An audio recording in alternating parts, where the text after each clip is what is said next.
Hello students, welcome to my YouTube channel Sahaj classes. तो सबसे पहले कल हमारे जो 1K सब्सक्राइबर्स हैं वो कंप्लीट हो गए, तो आप सभी का दिल से धन्यवाद, क्योंकि इन्हीं 20-25 दिनों में आप लोगों ने बहुत सपोर्ट दिखाया, मैक्सिमम से मैक्सिमम कमेंट आए हैं, बहुत ज़्यादा लोगों ने अप्रिसिएशन किया है, तो आप सभी का दिल से धन्यवाद। तो आज का जो हमारा टॉपिक रहेगा वो रहेगा एस्टेट की प्रिपरेशन में जो कॉमन पार्ट आता है ना हिंदी का, जो 15 मार्क्स की हिंदी आती है, उसको हम कैसे प्रिपेयर करेंगे। क्योंकि बहुत से बच्चों का कमेंट था कि हिंदी के लिए कुछ कोई वीडियो लेके आओ। तो देखो, अभी तक नोटिफिकेशन नहीं आया है, तो हमें नहीं पता पेडागोजी आएगी या तो ग्रामर आएगी। तो उस हिसाब से हम क्या करते हैं, जितना हमें पता है उसकी प्रिपरेशन करेंगे। क्योंकि एक महीने में जो एस्टेट का एग्जाम है वो नोटिफिकेशन में और एग्जाम में 1 से सवा महीने का डिफरेंस होता है। तो आप नोटिफिकेशन आने के बाद प्रिपरेशन करोगे तो वहां पे एकदम टाइम है वो आपके पास कम मिलेगा आपको। तो यहाँ पे हम अब क्या करेंगे कि पहले वाला नोटिफिकेशन है ना, उसमें पेडागोजी मेंशन थी और साथ में ग्रामर लिखा था। ग्रामर के टॉपिक नहीं थे, ग्रामर लिखा था। और पिछली बार क्या हुआ था कि पेडागोजी नहीं आई एक भी नंबर की, और जितने भी 15 के 15 मार्क्स की है वो ग्रामर आ गई थी। तो ये सब हुआ था पिछले वाले एग्जाम में। हमें क्या करना है अब हम करेंगे कि जब तक हमें पता है कि पेडागोजी आ सकती है और ग्रामर आ सकती है, तो जो हिंदी के जो मोस्ट कॉमन टॉपिक हैं उनको हम तब तक पढ़ लेंगे। क्योंकि जब नोटिफिकेशन आएगा तो वो वाले टॉपिक वहां से कट बिल्कुल भी नहीं होंगे। कुछ टॉपिक ऐसे होते हैं जो आएंगे ही आएंगे एग्जाम में, तो उनको तब तक पढ़ लो। अगर एक दो टॉपिक कट भी गया तो हमारा क्या जाएगा, कुछ अच्छा ही सीखा है। अब यहाँ पे अब हम नोटिफिकेशन की वेट में टाइम को वेस्ट करेंगे, और नोटिफिकेशन आ गया, सिलेबस सेम आया ना, तो फिर आप 1 से सवा महीने में इसकी जो प्रिपरेशन है वो नहीं कर पाओगे। तो वो सब टोटली आप पे डिपेंड है कि आप उसको कैसे लेना चाहोगे। मेरा सजेशन यही है कि जब तक जो हमें पता है कुछ पोर्शन पेडागोजी का पढ़ लो, क्योंकि एक महीना अक्टूबर के लास्ट में आता है नोटिफिकेशन, और या तो नवंबर के स्टार्टिंग में आएगा। तो तब तक आपने क्या करना है, तब तक इन चीजों को प्रिपेयर कर लो, क्योंकि कुछ चीजें आपके पास बची होंगी तो वो नोटिफिकेशन आने के बाद हो जाएंगी। तो वो आप देख लेना। अब हम एक बार यहाँ पे सिलेबस डिस्कस करेंगे, उसके बाद देखेंगे कि इनको पढ़ोगे कैसे। तो यहाँ पे देखो सिलेबस में कौन सी यूनिट आती है। एक तो आता है संख्या का पोर्शन। संख्या जो मैक्सिमम जो इसके स्टेट के जो एग्जाम है, टीजीटी पीजीटी और पीआरटी, वहां से आपको संख्या है वो एग्जाम्स में देखने को मिलेगी। उसके बाद सर्वनाम का टॉपिक भी बहुत कॉमन है, विशेषण भी। उसके बाद संधि, समास, अव्यय शब्द, अविकारी शब्द। उसके बाद वाच्य पद। उसके बाद क्रिया है। उसके बाद उपसर्ग है, काल हो गया, प्रत्यय हो गया, तत्सम तद्भव शब्द हो गए। उसके बाद वर्ण विचार, जैसे हम कैसे बोलते हैं, ये नहीं होते मूर्धा तालव्य कि कौन से वर्ड की साउंड कहाँ से आती है, वो वाली चीज। क्रिया विशेषण हो गई, अलंकार हो गए, रस हो गया, कारक हो गया, पर्यायवाची हो गया, अनेकार्थी हो गया। तो ये वाला सिलेबस आपका हिंदी का है जो मैक्सिमम टाइम हमें एग्जाम्स में देखने को मिलता है। अब देखो, सवाल ये आता है कि कई बच्चे होते हैं जिनको कंप्लीट सिलेबस नहीं पढ़ना, कि मेन टॉपिक हमें पता चलने चाहिए। तो मेन टॉपिक अगर आप देखोगे ना किसी भी एग्जाम में, जैसे देखो मैं अपने अकॉर्डिंग बताती हूँ कि जैसे हम इंग्लिश में एंटोनियम सिनोनियम नहीं पढ़ते ना, पढ़ते हो तो आप अच्छी बात है, लेकिन मैं अपने लेवल पे बताती हूँ, 1-2 मार्क्स का आएगा एंटोनियम सिनोनियम। वैसे ही जैसे ये हो गए पर्यायवाची और अनेकार्थी, और आप चाहे मैक्सिमम कितना ही पढ़ लो, लेकिन वो लास्ट टाइम एग्जाम पे डिपेंड होगा कि हम उसको अटेम्प्ट कर पाएंगे या नहीं। तो उसमें हम फिर कुछ नहीं कर सकते। अगर आपको इसको आपने 2-3 दिन दे दिए, 2-3 दिन में तो मतलब कंप्लीट उसको रिवीजन चाहिएगा। अगर आप इनको पढ़ोगे तो बार बार, नहीं तो छोटी छोटी चीजें भी स्किप हो जाएंगी, और उसके बाद भी अगर आपके पढ़े में से नहीं आया तो आप इसको अटेम्प्ट नहीं कर पाओगे। तो इन टॉपिक को बेशक से आप लीव कर सकते हो, क्योंकि 1-2 मार्क्स होगा।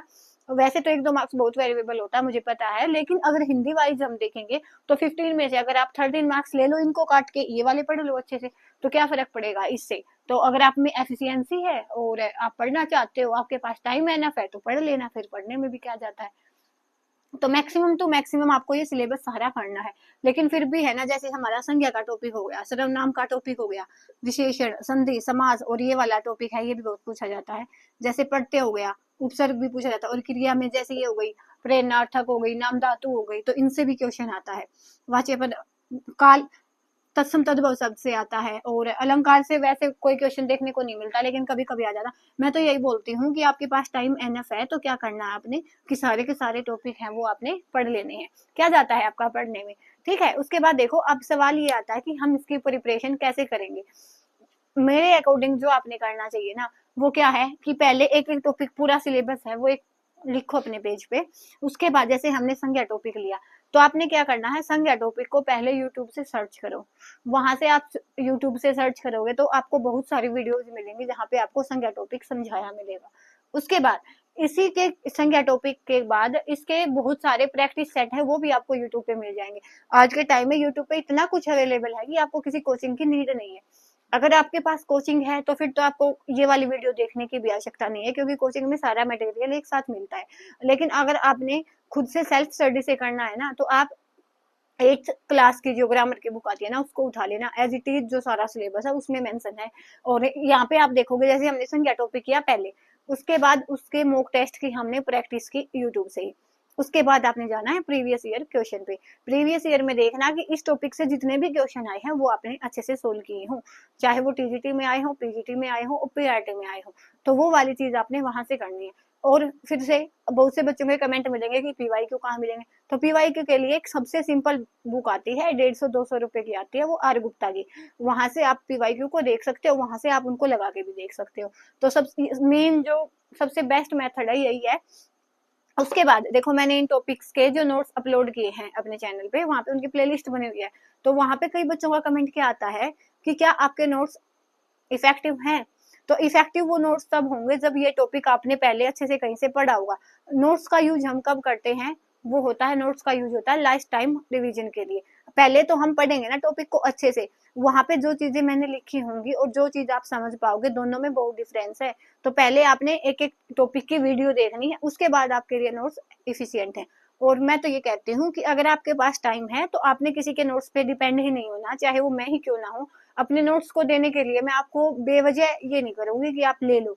अगर आपके पास टाइम है और खुद के नोट्स बना सकते हो ना, तो उससे बेस्ट मेथड कुछ भी नहीं है। हाँ, अगर आपके पास टाइम कम है पढ़ने के लिए, कोई जॉब करते हो, कहीं पे हाउस वाइफ वगैरह होती है, जो भी है, मतलब जो भी आपकी मजबूरी है, अगर आपके पास टाइम कम है तभी नोट्स पे जाना आप। अदरवाइज तो आप खुद से लिखो, खुद से लिखा हुआ आपके लिए लाइफ टाइम काम आएगा। आपकी जहां भी पढ़ोगे तो आपको पता होगा आपने कहाँ पे क्या लिखा है। तो ये थी चीज किसके, हिंदी के लिए। तो ये वाला था क्या, हिंदी के लिए कॉमन पार्ट। और पढ़ने का मेथड यही है कि 1 बाय 1 सभी टॉपिक को लिखो, एक बार उसकी वीडियो देखो यूट्यूब पे, जहाँ पे भी आपको वैल्यूएबल लगे, समझ आ रहा हो आपको। उसके बाद अगर आपने नोट्स चाहिए तो वहाँ पे मेरी जो चैनल है उस पर प्लेलिस्ट बनी हुई है, वहां से आप उसके डिस्क्रिप्शन बॉक्स में आपको उसका लिंक मिल जाएगा, वहां से डाउनलोड करके नोट्स को ले सकते हो। पहले वीडियो देखना, उसके बाद नोट्स पे जाना, क्योंकि फिर वो आपको अच्छे से समझ आएंगे। अगर बिना वीडियो देखे आपने वहां पे गए ना, तो फिर वो आपके लिए हेल्पफुल नहीं होंगे। और हाँ, सबसे मेन जो डाउट आता है कि हिंदी की जो प्रैक्टिस है वो कहाँ से करें। तो हिंदी की प्रैक्टिस के लिए मैंने जो सबसे अच्छा चैनल लगा वो है अरुण सर का, जो करियर व्हील पे भी पढ़ाते हैं। तो वहां पे हर टॉपिक के नाम से आपको प्रैक्टिस सेट मिलेगा। तो यहाँ से टॉपिक को पढ़ना, और वहां से अरुण सर के नाम से हिंदी का जो चैनल मिलेगा यूट्यूब पे, वहां से आप उसकी प्रैक्टिस कर सकते हो 1 बाय 1 टॉपिक्स की। तो यही सारा है। अगर आप इतना भी कर लेते हो ना, तो एनफ से भी ज्यादा हो जाता है। 15 में से आपके 11-12 मार्क्स आ जाए तो कोई थोड़ी नहीं है, बहुत अच्छे मार्क्स हो जाते हैं। अगर सारे ही पोर्शन में आपके इतने इतने आ जाए तो फिर तो 90 से कहीं ज्यादा मार्क्स आपके आ सकते हैं। तो आज के लिए इतना ही। तो हिंदी का सिलेबस हमारा, होप आपको ये समझ आया होगा, कुछ वैल्यूएबल रही होगी वीडियो। तो नेक्स्ट वीडियो में हम मिलेंगे इंग्लिश के सिलेबस डिस्कशन के साथ। तब तक के लिए धन्यवाद। Thanks for watching my